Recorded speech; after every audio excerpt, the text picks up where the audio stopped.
hawakan mo muna. At ikaw ay dyan maupo sa kanilang linya. O, kanino rin? Kay Kaden.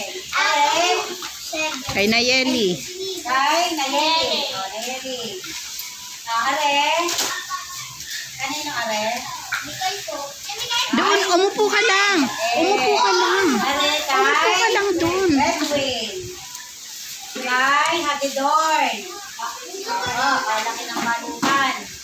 Okay. Kanino Are? Kay Precious. Ito, kanino Are? Kay Axel.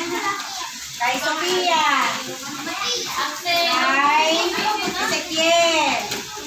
At saka kay Lance. Okay, ganito ka. Inek. Dahil ngayon ay Pasko, bawal mamili ng matatanggap. Ano? Naintindihan? Baka mamay maiiyak ay gusto ko yung kanya. Magaya hindi. Pagregalo kaya tinawag na exchange gift, palitan na regalo. Naintindihan? Okay, makikinig sa instruction ha. Nasaan ang kanan? Kunin mo yan. Kunin mo yan. Kunin mo. Kanan ni Are. Pag Kunin mo sinabi yun. kong move